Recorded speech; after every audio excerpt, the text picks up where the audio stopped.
Hello everyone, আমি অনুভা। আমার একটি ছোট্ট ভিডিওতে আপনাদের অনেক ওয়েলকাম। আজকে আমি বানাবো ঠেকুয়া। তার জন্য বেশি কিছু উপকরণের প্রয়োজন নেই। ওই বাড়িতে পড়ে থাকা হাতের কাছে সব সময় পাওয়া যায় এরকম কিছু উপকরণ দিয়ে বানিয়ে ফেলবো আজকে ঠেকুয়া।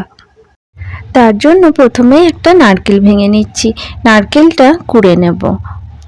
আর আমার মতো ঠেকুয়া কে কে খেতে ভালোবাসো একটু কমেন্ট করে আমাকে জানিও তো, যে কে কে আমার মতোই এতটা ভালোবাসো ঠেকুয়া খেতে। আর দেখো নারকেলটা কোড়াও হয়ে গেছে আমার।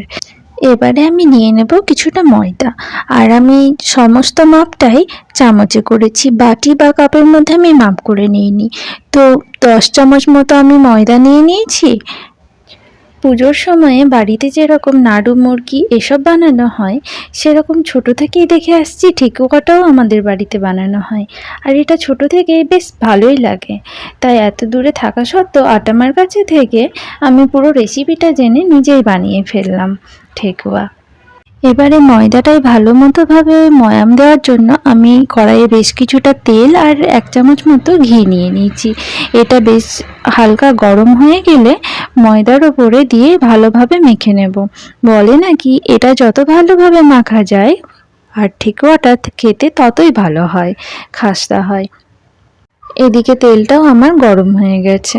এরপরে আমি পুরো তেলটা ময়দার ওপরে দিয়ে দেব। এবারে আমি ময়দাটা খুব ভালোভাবে মেখে নেব। আর এই টাইমটা একটু হাতে সময় নিয়ে ভালোভাবে মেখে নিতে হবে, যাতে পুরো ময়দাটার মধ্যে তেলটা ভালোভাবে মিশে যায়। আর এইটা যত ভালো হবে আর ঠেকুয়াটা খেতে ততটাই ভালো হবে। দেখো আমার ময়দাটা পুরোপুরি মাখা হয়ে গেছে। এরপরে আমি নিয়ে নেব 3 চামচ সুজি। আর আমি পরিমাণ মতো নিয়ে নেব কিছুটা চিনি গুঁড়ো করে নিয়েছি আমি এখানে। যার যেরকম মিষ্টি পছন্দ সে সেরকম অনুসারে চিনিটা ব্যবহার করবে। এবারে আমি নিয়ে নেব আগে কুড়ে রাখা নারকেলটা।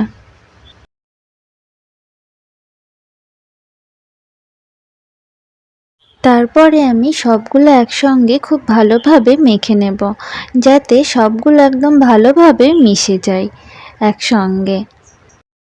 ডোটা একদম শুকনো ঝরঝরে যেন না হয়, আবার লুচি বা রুটিতে যেরকম নরম হয়ে যায় সেরকমও যেন না হয়, সেটা ভালোভাবে লক্ষ্য রাখতে হবে। আর এটাতে তো জল ব্যবহার করা যাবে না, দুধ নিতে হবে।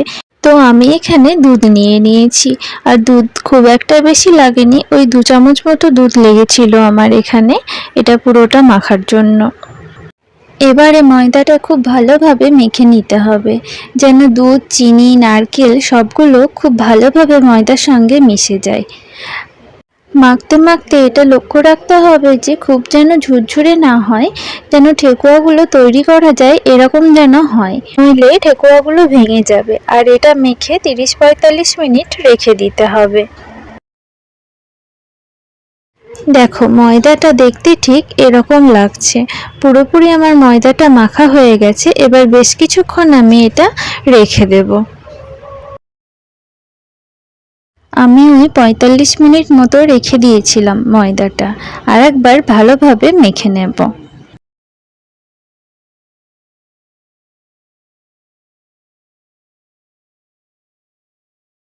এবারে বানিয়ে নেব ঠেকুয়াগুলো। বাড়িতে এক একটা এক এক রকম ডিজাইনের হয়। বাড়িতে তো অনেক রকমের ছাঁচ আছে, পাথরের, তারপরে কাঠের। তো আমার এখানে তো সেগুলো নেই, তাই আমি চাকুর সাহায্যেই একটা পাতা বা কিছু ডিজাইন দেওয়ার চেষ্টা করব। দেখা যাক হয় কি না।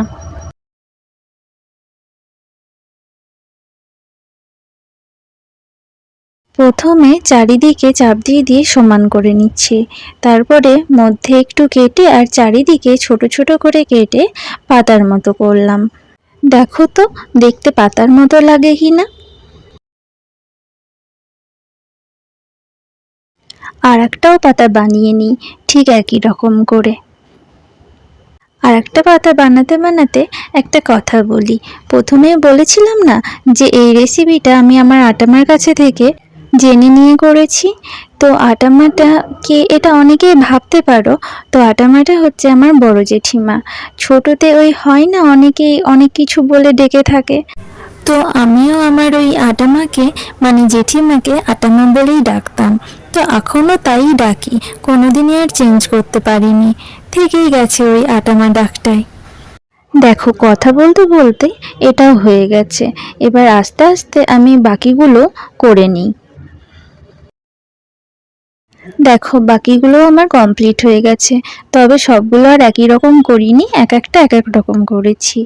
এবারে কড়াইটা একটু বেশ গরম করে অনেকটা তেল দিয়ে দেব। ডুবো তেলে ভাজতে হবে তো। পুরোটাই রাইস ব্র্যান অয়েল নিয়েছি, আর টেস্টটা আর একটু বাড়ানোর জন্য আমি বাড়ির বানানো গাওয়া ঘি ব্যবহার করেছি 2 চামচ। এরপরে এটা ভালোভাবে গরম হয়ে আসলে আমি ঠেকুয়াগুলো একে একে ছেড়ে দেব। গ্যাসের হিটটা মিডিয়াম টু লোয়ে রেখে ভালোভাবে ভেজে নিতে হবে। একটু সময় লাগবে, কিন্তু এতে ভিতর অবধি ভাজা যাবে। হিটটা একদমই বাড়ানো যাবে না। হিটটা বাড়িয়ে দিলে ওপরটাই তাড়াতাড়ি পুড়ে যাবে, ভিতর অবধি ভাজা যাবে না। আর ভিতরটা ঠিকঠাকভাবে যদি ভাজা না হয় তাহলে ঠেকুয়াগুলো একটুও খাস্তা হবে না, তখন আর ভালো লাগবে না ঠেকুয়াগুলো। দেখো ঠেকুয়াগুলোর চারিদিকে বেশ সুন্দর ব্রাউন কালার চলে এসেছে। এবারে আমি একে একে সবগুলো তুলে নিই। বাকি ঠেকুয়াগুলো একই রকমভাবে আস্তে আস্তে ভেজে নিই। সব ঠেকুয়াগুলো আমার ভাজা কমপ্লিট হয়ে গেছে। দেখো আমার ঠেকুয়াগুলো কালারও খুব সুন্দর এসেছে আর একদম খাস্তা হয়েছে। আমার এই ভিডিওটা যদি আপনাদের ভালো লেগে থাকে তাহলে একটা লাইক আর সাবস্ক্রাইব করে দিবেন। আর আপনারা ভালো থাকবেন, আর পারলে একবার বানিয়ে দেখবেন, খুব সুন্দর হবে খেতে।